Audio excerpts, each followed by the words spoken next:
And hi. So, what's the worst review you've ever seen or read or heard? Like a gaming review, movie review, music review, whatever you can think of. I just happened to find mine. This review I'm talking about, it was so outrageous, so absurd that I absolutely had to make a video to share it. And what made it worse was it was about a game that I love very much, that's very important to me. The legendary Formula 1 Grand Prix by Geoff Crammonds.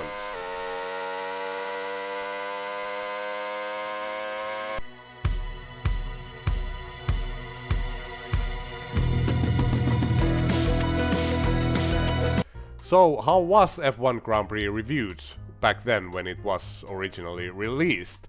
Well, of course it was hailed as a benchmark of racing simulation due to its high level of detail, realism and technical achievement. For example, one review said, remarkable, incredible, great, unbelievable, phenomenal, all other racing simulations can quite simply go off and die.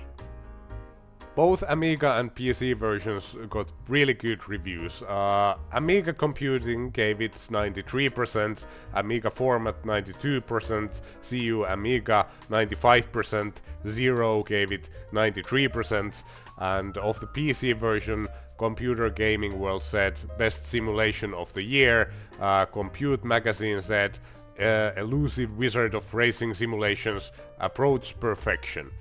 And I could go on and on and on.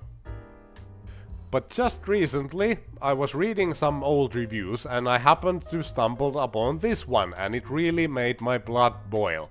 It was actually from a magazine that I used to subscribe in the 90s, although I had forgotten this review. It was the Finnish Pelit magazine, Pelit meaning games in English. And I really don't want to bash down the whole magazine. I think it was mostly very good quality. It had very talented and passionate writers, and some of them I even still follow on social media today. In an earlier review, they had given the Amiga version of F1 Grand Prix 94 points out of 100, which was pretty much in line with what the game was getting globally. But then came the review of the PC version.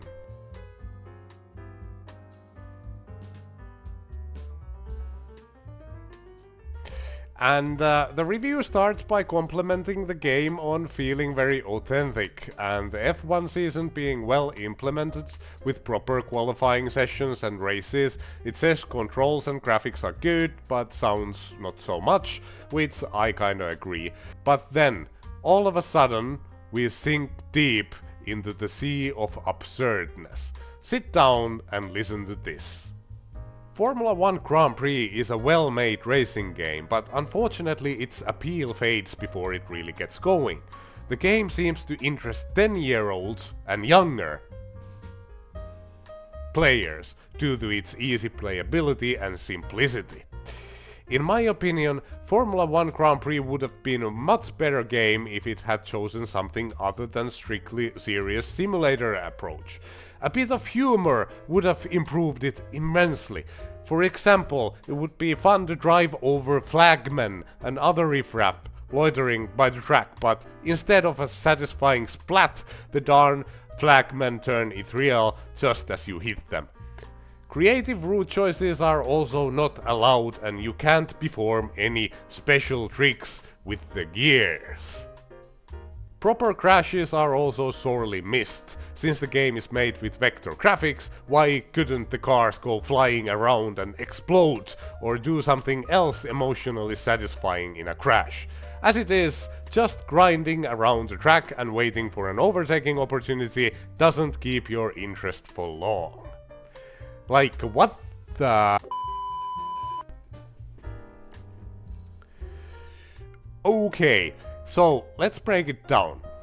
So apparently F1 Grand Prix appeals for little children because it's easy and simple. Okay, so how could we make it so that it would also appeal to adults? Well, of course, by implementing the most childish features ever, by turning it into Carmageddon with explosions and guts flying in the air. See what the 10-year-olds have to say about that.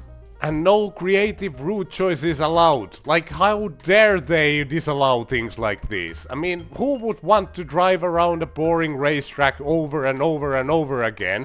Just forget about the Carmageddon thing, just turn it into Grand Theft Auto with an open world so you can drive wherever you want. And you can't perform any special tricks with the gears. For God's sake, could someone please explain what kind of tricks he's after?